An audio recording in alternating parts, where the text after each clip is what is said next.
جو بات سنی جائے اللہ کے تاثر اور اس کے دھیان کے بغیر وہ اندر غفلت پیدا کرتی. میرے الفاظ کی طرف 47 سے چند مہینے پہلے کا بیان ہے ماں صاحب لالے کا. سن 47 سے چند مہینے پہلے بیان میں فرما رہے مجمع سے کہ میں تم سے خدا کی قسم کھا کر کہتا ہوں، اس کا بیان، میں تم سے خدا کی قسم کھا کر کہتا ہوں اس وقت تھوڑا سا خرچہ لے کر ملک کے اندر اللہ کے راستے میں نکل جاؤ، ورنہ وہ وقت آنے والا ہے کہ سب کچھ چھوڑ کر ملک سے نکلنا پڑے گا.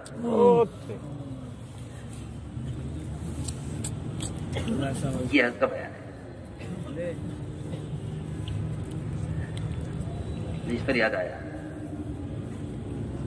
کہ میں تم سے خدا کی قسم کھا کر کہتا ہوں اس وقت تھوڑا سا خرچہ لے کر ملک کے اندر نکل جاؤ اللہ کے راستے میں، اور اگر تم نے اب یہ نہ کیا تو سب کچھ چھوڑ کر زمین جائیداد کمایا ہوا جمع کیا ہوا جو کچھ بھی ہے سب کچھ چھوڑ کر ملک سے باہر نکلنا پڑے گا. اس کا بیان ہے. تو کسی نے اس سے کہا کہ آپ اخبار تو پڑھتے نہیں.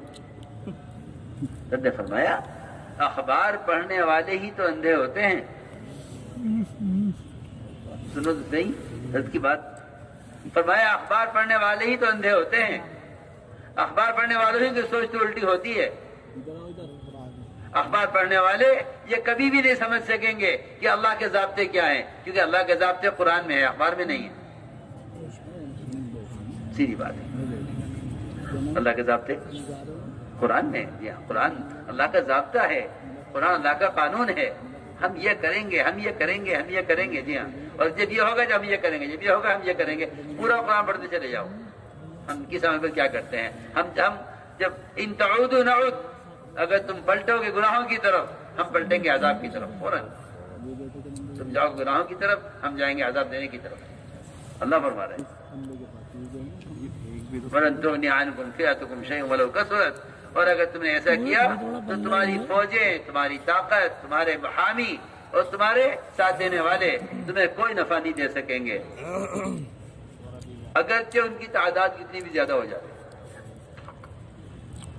جی ہاں، تم اگر اس چکر میں ہو کہ تمہاری اکثریت ہو جائے گی، تم غالب آ جاؤ گے، اللہ تعالیٰ کے یہاں مدد کرنے کے لیے اکثریت کوئی چیز نہیں ہے. اکثریت کوئی چیز نہیں ہے. مسلمان کبھی اکثریت سے غالب نہ آئے ہیں نہ کبھی آئیں گے، کیونکہ صحابہ خود فرماتے ہیں کہ ہم کبھی اکثریت سے غالب نہیں آئے. ہمارا غلبہ ہمیشہ جو ہوا ہے وہ صرف دین پر ہوا ہے. ہم دین سے کامیاب ہوئے ہیں، ورنہ اکثریت سے، تعداد سے، استعداد سے، قوت سے، ہتھیاروں سے یا مادی طاقتوں سے یا مال سے ہم کبھی غالب نہیں آئے. یہ صحابہ خود فرماتے ہیں. صحابہ تو سچے ہیں نا، صحابہ تو سچے ہیں، سچی بات کرتے ہیں. تو میں نے عرض کی ہے ایک بات کہ لوگ خبریں سنتے ہیں، حالات سنتے ہیں اور اخبار پڑھتے ہیں اور اسی کے اعتبار سے سوچتے ہیں. حالانکہ اتنے سیدھے ہیں مسلمان، اتنے سیدھے ہیں کہ ان کی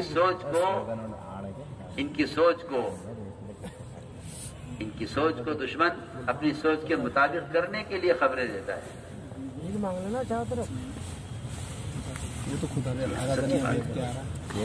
اگر خدا کی قسم کھا کہتا ہوں، اگر مسلمان قرآن کو سمجھ کر پڑھے تو مسلمان حالات سے متاثر نہیں ہوگا. اسے علی فرماتے تھے کہ قرآن کو بغیر سمجھے پڑھنے میں خیر نہیں ہے. کون فرما رہے ہیں؟ علی رضی اللہ تعالیٰ عنہ. کیونکہ قرآن تمہیں ضابطے بتائے گا مدد کے، اور قرآن تمہیں تمہارے تمکن کے، تمہارے توکل کے ضابطے بتائے گا کہ تمہاری وطنیت کیسے قائم ہوگی، تمہیں تمکن کیسے ملے گا، تمہیں اقتدار کیسے ملے گا، تمہارے اختیارات کیسے چلیں گے. جی ہاں، قرآن بتائے گا.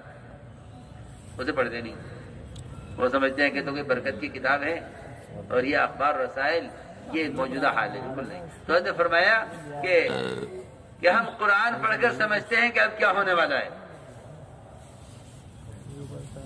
کیوں؟ اس لیے کہ قرآن نے کھول کر بیان کر دیا کہ جب تم یہ حکم توڑو گے تو یہ حال آئے گا۔ قرآن نے دو چیزوں کو بیان کیا ہے، ایک ضابطوں پر چل کر کامیاب ہونے والے اور ایک حکم کو توڑ کر ناکام ہونے والے۔ جب قرآن کو ان دونوں کے اعتبار سے پڑھا جاتا ہے سمجھ کر، تو ہر زمانے میں معلوم ہو جاتا ہے کہ ناکامی کے ضابطے کیا ہے، کامیابی کے ضابطے کیا ہے۔ اس لیے کہ اس زمانے میں مسلمان اس کا متمنی ہے اندر سے کہ کاش جو ان کے پاس ہے ہمارے پاس جلدی آ جائے، اس کا اندر سے متمنی ہے، اور اس کی اپنے اندر کی تمنا کے اعتبار سے ہی اس کی ساری ظاہری کوششیں ہیں۔ سوچو، لوگ فنون، مسلمان فنون پڑھتے ہیں اس لیے تاکہ غیروں کا مقابلہ کر سکیں۔ یہ سمجھتے ہیں کہ اگر مسلمان نے دنیا کے فنون پڑھ کر، میری بات ذرا توجہ چاہتی ہے، اس زمانے کا مسلمان کی سوچ ہے یہ کہ اگر مسلمان فنون پڑھ کر مادی چیزوں پر قابو پا لے، اگر مسلمان دنیا کے فنون پڑھ کر مادی چیزوں پر قابو پا لے تو پھر یہ غیروں کے مقابلے میں کامیاب ہو جائے گا۔ میری بات توجہ سے سننا ذرا، ایسا کہ کتنی دور کی سوچ ہے اور کتنی غلط سوچ ہے یہ سمجھیں گے کہ کائنات کے نقشے مدد کے ضابطے ہیں، وہ لوگ اس کوشش پہ رہیں گے کہ ہم کائنات کو پڑھیں، کائنات کو پڑھ کر کائنات کی شکلیں اختیار کریں اور پھر ان شکلوں کو اپنی حفاظت کے لیے استعمال کریں۔ میں کچھ کہنا چاہتا ہوں،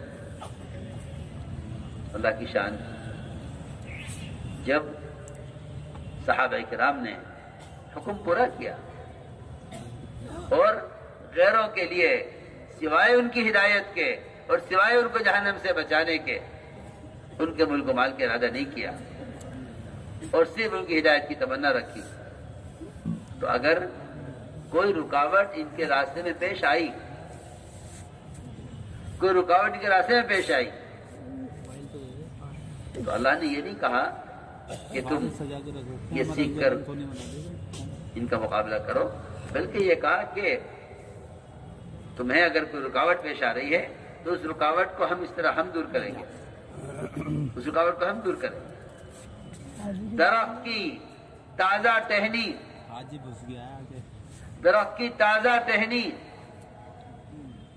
جو آپ جانتے ہیں کہ اس میں کتنی لچک ہوتی ہے اور وہ کتنی کمزور ہوتی ہے، صحابی نے اس درخت کی ٹہنی کو اٹھایا، ابھی ہاتھ میں آئی نہیں تھی کہ اللہ تعالیٰ نے اس کو ایک مضبوط لوہے کی تلوار بنا دیا۔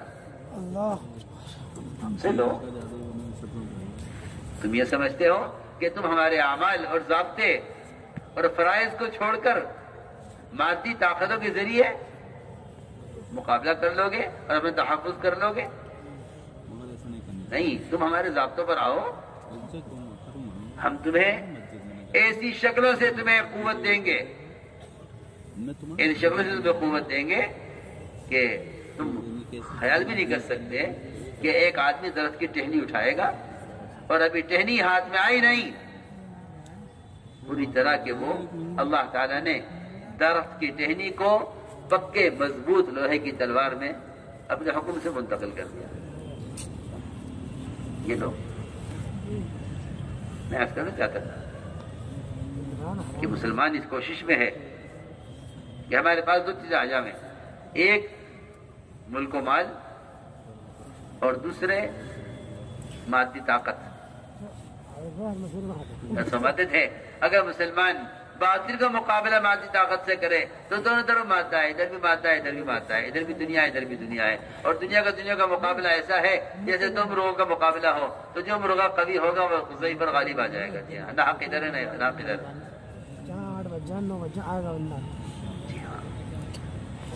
کمزور ایمان والے تمنا کر بیٹھے، یا لیت لنا مثل ما اوتی قارون، کاش ہمارے پاس وہ ہوتا جو قارون کے پاس ہے۔ تمنا تو کر لی، اللہ تعالیٰ نے ان مسلمانوں کو عبرت کے لیے اور ان کو صحیح سمجھ